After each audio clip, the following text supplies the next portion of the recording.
Selamat siang, Budian dan teman-teman. Kami dari kelompok 2 pada hari ini ingin mempresentasikan bab 2 yang berjudul Perjalanan Bangsa dalam Teks Cerita Sejarah.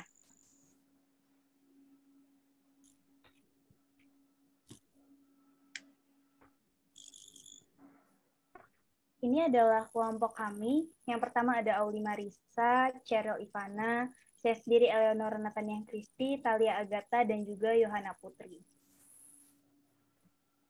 Hal yang akan kita bahas pada hari ini adalah cara untuk mengidentifikasi informasi dan teks cerita sejarah. Lalu ada konstruksi nilai-nilai dalam teks sejarah. Yang ketiga ada analisis kebahasaan dalam teks cerita sejarah. Dan yang terakhir adalah cara menyusun teks cerita sejarah secara pribadi.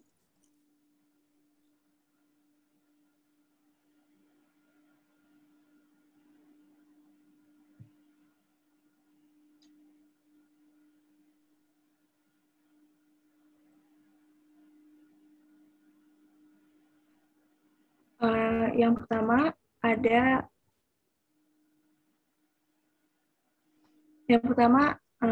kita akan membahas tentang mengidentifikasi informasi dan teks cerita sejarah. Teks sejarah merupakan naskah yang mengandung unsur sejarah di mana di dalam teksnya terdapat beberapa unsur fakta seperti tokoh, waktu, nama tempat, dan peristiwa sejarah. Ciri-ciri teks cerita sejarah dibagi menjadi 5, yaitu yang pertama menampilkan latar masa lalu, kedua disajikan secara kronologis, ketiga berbentuk teks cerita ulang, keempat sering menggunakan konjungsi temporal, dan kelima isinya dapat berupa fakta. Jenis-jenis teks cerita sejarah dibagi menjadi 2, yaitu yang pertama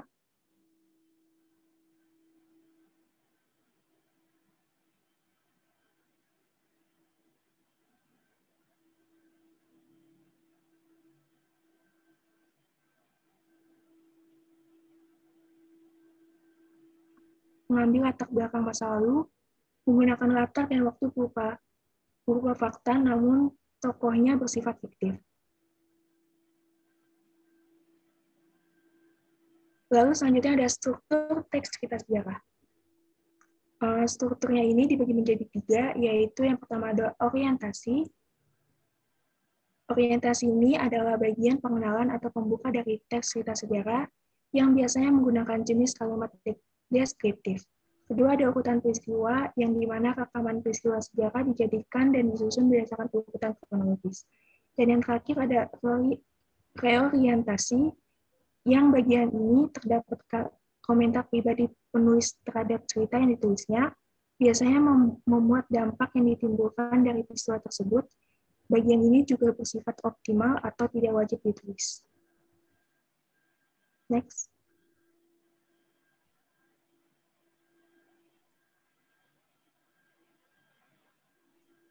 Next. Selanjutnya ada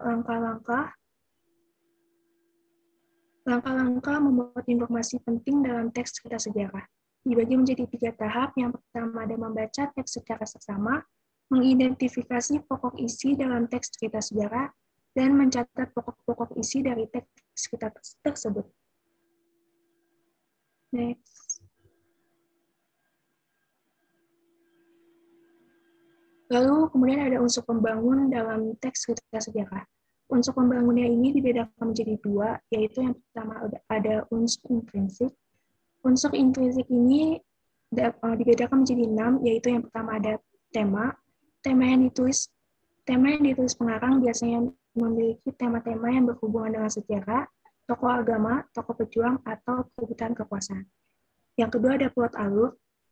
Plot alur yang ada di dalam teks cerita sejarah ini dapat dibedakan menjadi 3, yaitu yang pertama ada alur maju, yaitu serangkaian peristiwa yang urutan waktunya bergerak ke depan.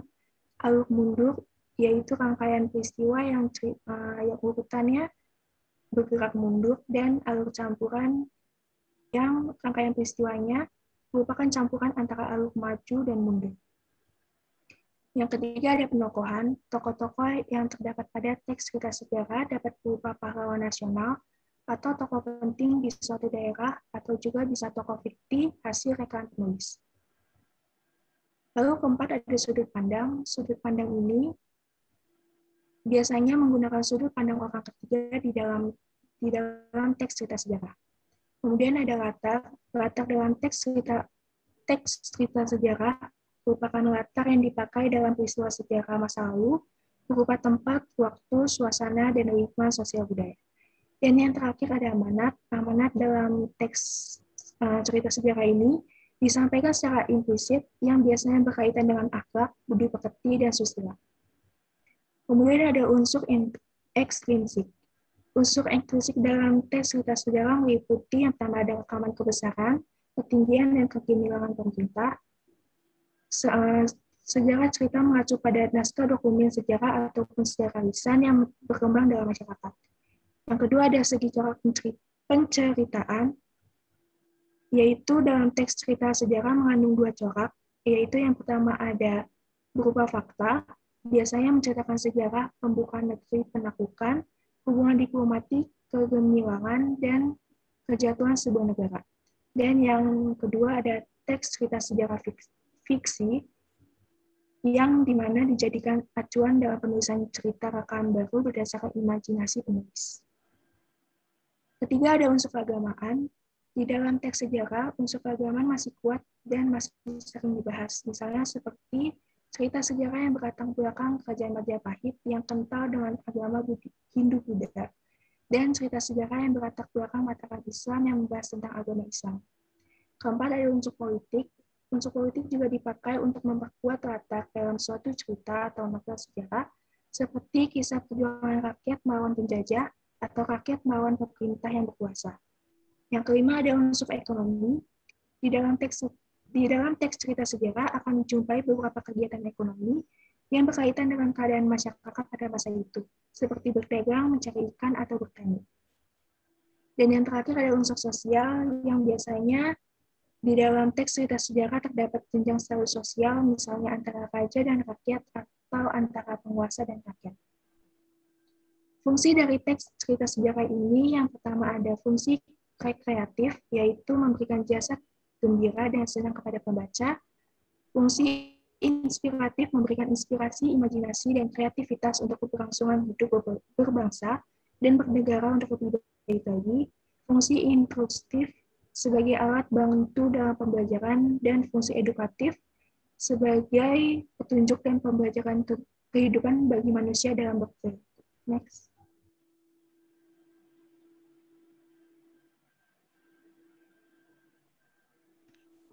Selanjutnya yang B ada nilai-nilai dalam teks cerita sejarah.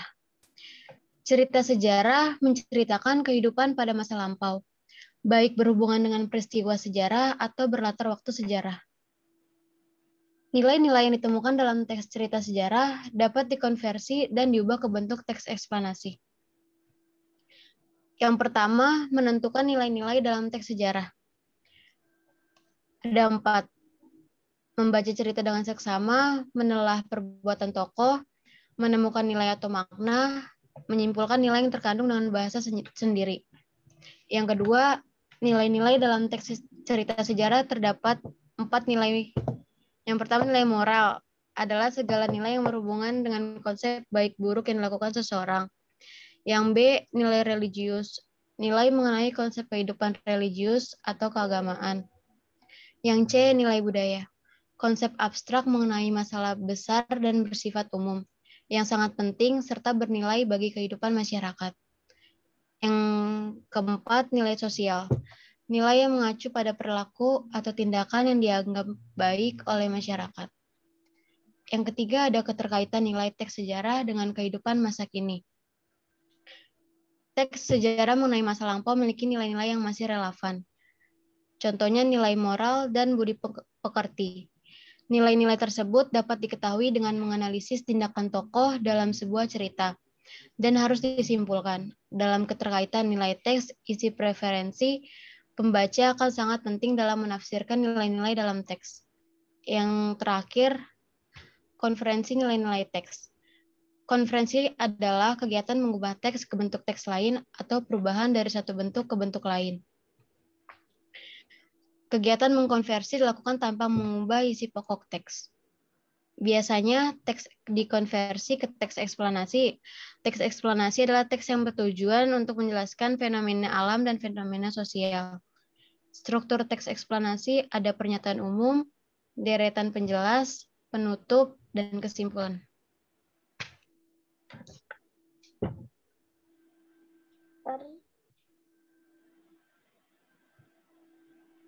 Next.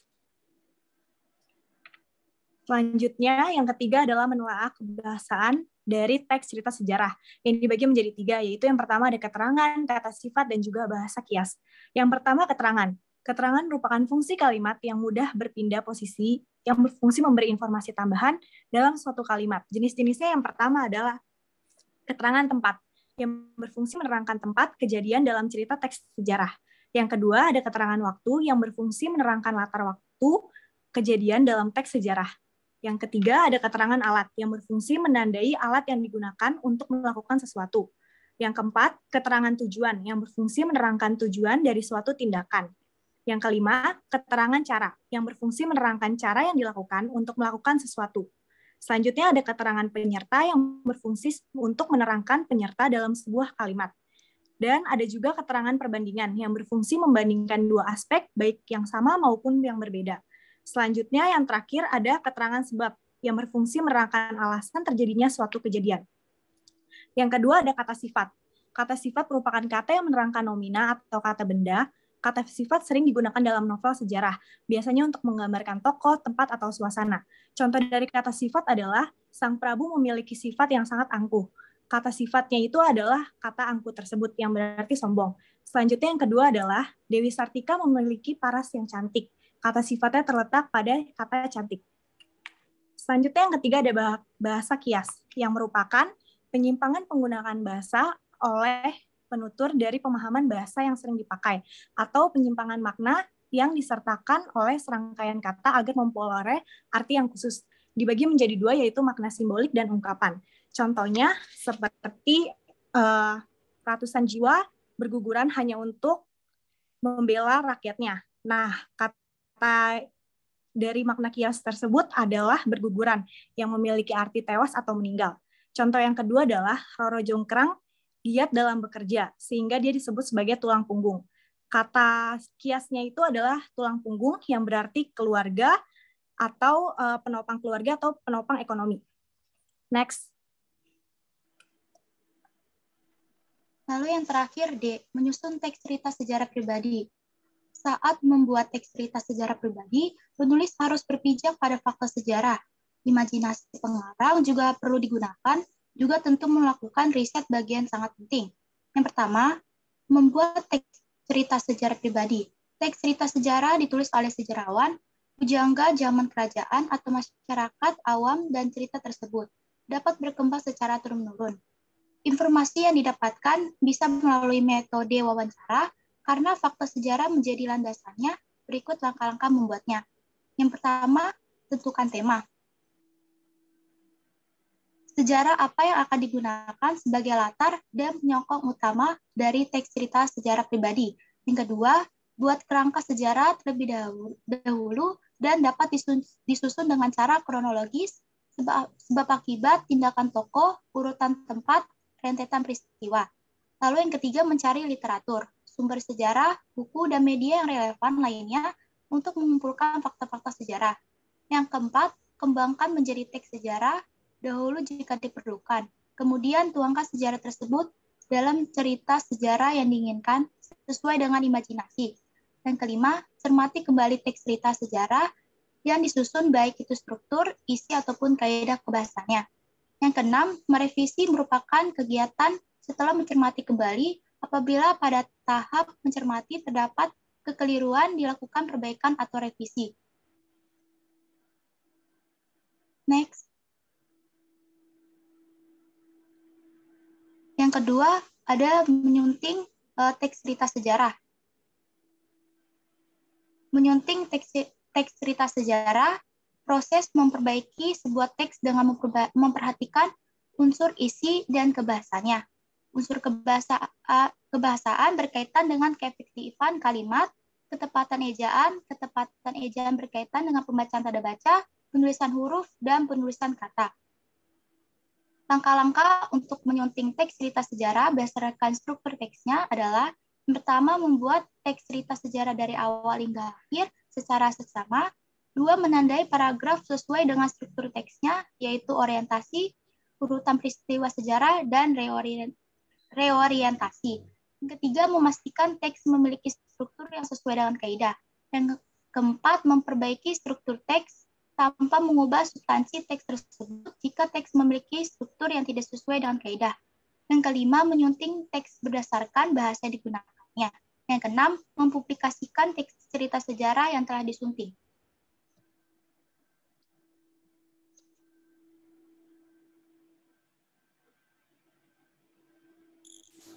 Kesimpulan dari presentasi kita kali ini adalah cerita sejarah menjelaskan dan menceritakan tentang fakta kejadian masa lalu yang menjadi asal muasal atau latar belakang terjadinya sesuatu yang memiliki nilai kesejarahan, bisa bersifat naratif, deskriptif, dan disajikan dengan daya khayal pengetahuan yang luas dari pengarang. Struktur novelnya adalah orientasi, pengungkapan peristiwa, reasoning, action, komplikasi, evaluasi atau resolusi, dan juga kode. Novel sejarah banyak mengandung nilai-nilai yang disajikan secara implisit ataupun eksplisit. Bagian dari nilai tersebut masih sesuai dengan kehidupan saat ini juga.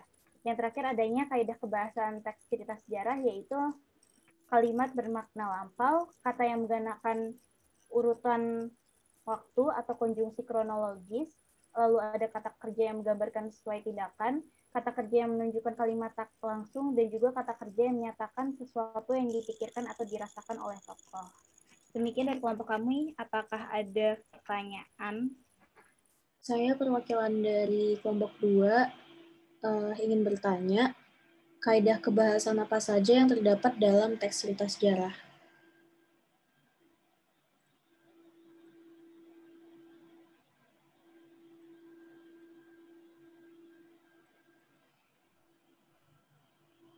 Saya dari kelompok 4 ingin bertanya, contoh penggunaan makna simbolik dan ungkapan apa saja dalam teks ini? Saya perwakilan dari kelompok 5 ingin bertanya, apa saja langkah-langkah dari penyuntingan berdasarkan teks sejarahnya? Terima kasih. Pertama-tama saya ingin menjawab pertanyaan dari kelompok 2, yaitu apakah kaidah kebahasaan teks cerita sejarah. Yang pertama ada memakai kalimat yang bermakna lampau, terus kata-kata yang menyatakan urutan waktu atau konjungsi kronologis, lalu ada kata kerja yang menggambarkan sesuai tindakan, adanya kata kerja yang menunjukkan kalimat tak langsung, lalu juga adanya kata kerja yang menyatakan suatu hal yang dipikirkan atau dirasakan oleh tokoh, dan yang terakhir adanya dialog. Terima kasih. Baik, saya akan menjawab pertanyaan mengenai contoh dari makna simbolik dan juga ungkapan. Sebelumnya, makna simbolik itu yang menjelaskan suatu simbol yang digunakan penulis dalam penulisan teks sejarah tersebut. Contohnya itu misalnya Dewi Malau memerintahkan para prajuritnya untuk tetap siaga dan para prajurit menganggukkan kepalanya secara serentak. Kata simboliknya itu terdapat pada kata menganggukkan yang berarti mengiyakan atau setuju terhadap pernyataan dari Dewi Malau tersebut. Selanjutnya yaitu makna ungkapan, di mana makna ungkapan ini memilih ungkapan lain dari kata yang telah ditulis oleh penulis teks sejarah. Contohnya adalah Raja Majapahit adalah seorang yang memiliki mimpi yang tidak nyata, seperti punggung merindukan bulan. Letaknya adalah di punggung merindukan bulan yang memiliki arti suatu hal yang tidak akan terjadi. Terima kasih. Saya akan menjawab pertanyaan dari Gereja.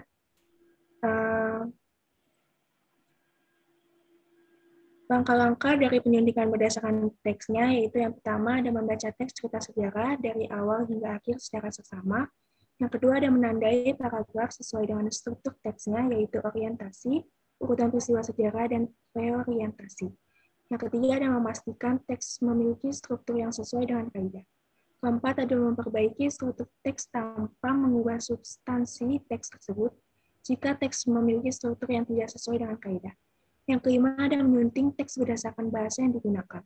Dan yang terakhir ada mempublikasikan teks cerita sejarah yang telah disuntik. Terima kasih. Demikian dari kelompok kami.